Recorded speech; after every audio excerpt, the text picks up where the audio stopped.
Interesting. And so you were looking at kind of total deaths when everyone else was focusing kind of on deaths related to COVID-19.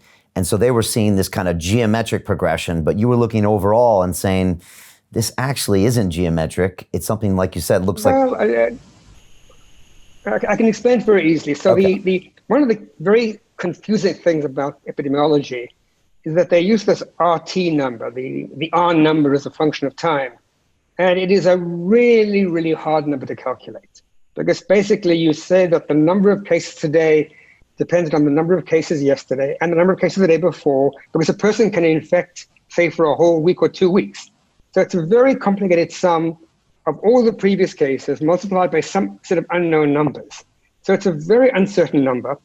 In an epidemic, the total number of cases or the total number of deaths is a well-defined number.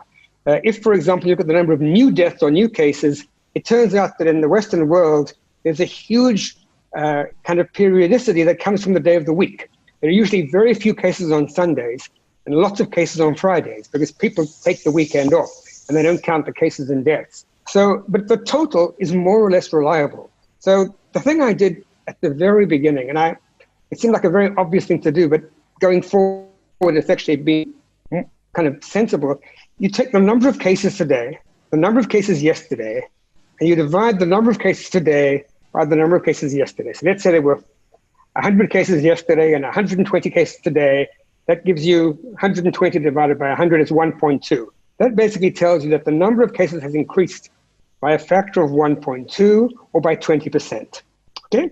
So that sort of says that if it's growing at 20% a day. You can do this with your bank interest or anything like that. Now, if things are really growing exponentially, you'd expect to get that same factor the day before yesterday and also tomorrow. So now you can wait a day and then take the number of today, divide by the number yesterday, and get the number. And what you find very, very quickly everywhere is that that ratio is getting less and less and less. So if on day 10, the number of cases is growing by 30% a day, then on day 11, it's growing by 28% a day. And day 12, it's growing by 26% a day. And you get this very steady decrease. And this is something which is not what you expect from exponential growth. If when you put your money in the bank, that's exponential growth. Compound interest is exponential growth.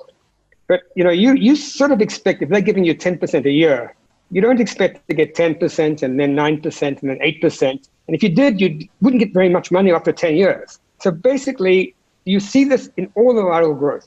And that was a surprise to me, because it indicated that right from the very beginning, and I think in China, I started looking at the numbers in day 10. There was only data for 10 days at the end of January. But to see this same decrease. Now, you have to be careful, because if you have a very small number, say you have 5 cases today and 8 cases tomorrow, then you'd say, well, 8 divided by 5 is 1.6. But 8 and 5 are such small numbers that you wouldn't believe that. If it was 80 divided by 50, you'd feel more confident. So you have to sit and wait a bit until you have, say, 100 cases. But then this measure works really well.